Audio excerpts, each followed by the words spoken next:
Olá pessoal, tudo bem? Hoje eu vou falar sobre um assunto que tem sido bem atual, bem recorrente, no dia a dia do escritório, que é a questão das execuções de título extrajudicial ajuizadas pelos bancos contra os devedores, em geral contra as empresas que nessa pandemia foram tão fortemente afetadas.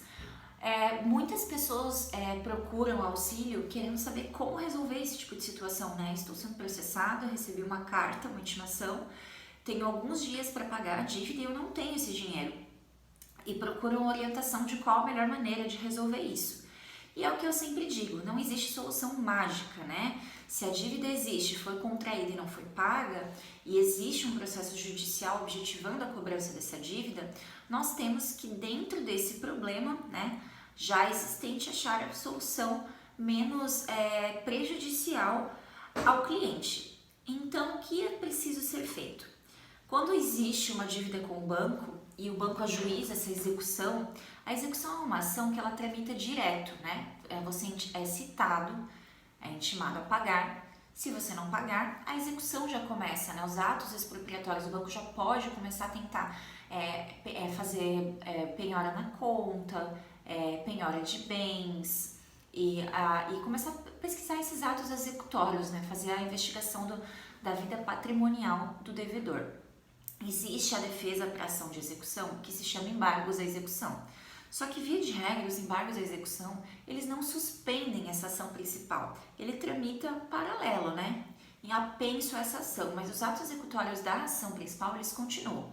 Existem possibilidades de conferir aos embargos o efeito suspensivo dessa execução. Ou o que significa isso? Existe uma maneira da gente apresentar a defesa da execução nos embargos suspendendo a execução. E qual é essa maneira? Oferecendo bens para garantir a dívida. Então, eu sempre, quando recebo essas ações dos clientes, faço essa análise, Qual é o patrimônio do cliente? O cliente possui maquinário, ele possui, às vezes, um carro. O que ele tem para a gente poder garantir essa dívida enquanto ela é discutida? Porque muitas vezes existem abusividades nessa dívida, A questão dos juros remuneratórios, que está sendo praticado bem acima da média de mercado, ou então outras questões envolvendo essa dívida que tornam ela passível de discussão. Outro cenário é quando de fato não existe o que discutir, que a dívida está dentro dos parâmetros legais, dentro da média praticada pelo mercado. E, infelizmente, se a gente apresentar uma defesa nesse processo, vai tornar esse processo mais oneroso ao cliente. Por quê? Porque quando a gente apresenta uma defesa que ela não é aceita, o cliente é condenado a pagar os honorários de sucumbência, que pode ser de até 20% sobre o valor do processo.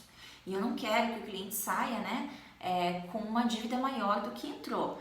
Então, a orientação que a gente dá é sempre no sentido de que seja feita essa análise, Se você está com esse problema, está sendo executado, procure um advogado para que ele verifique se há possibilidade de discutir essa dívida, se é vantajoso apresentar a defesa ou se será uma defesa somente protelatória que vai acarretar num prejuízo maior do que você já tinha.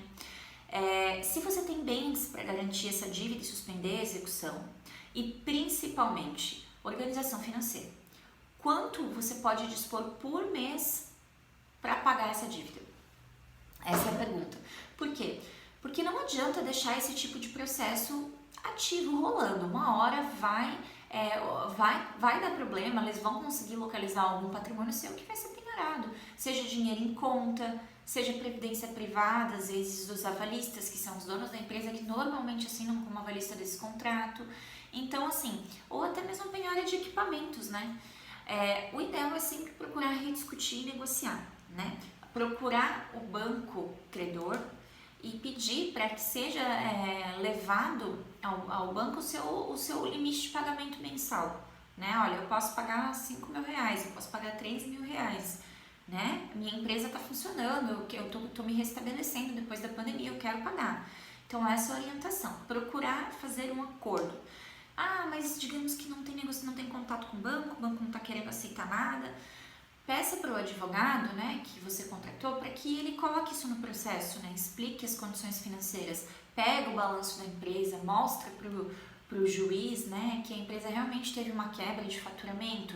Antes da pandemia faturava 40 mil por dia, agora está faturando 8, né? Como é que a empresa vai honrar esse financiamento nesse valor? Então, existem N maneiras de tentar auxiliar, né, o cliente a resolver esse tipo de situação. Eu sempre oriento que é imprescindível o acompanhamento de um advogado nesse tipo de ação. Então, a minha recomendação é que vocês sempre procurem um advogado para resolver, porque essas ações, elas tramitam muito rápido, né? E a gente tem que realmente acompanhá-las de perto, para que não tenha um problema maior futuramente, né? E de repente o cliente seja surpreendido com uma penhora ou um ato executório que ele não deseja.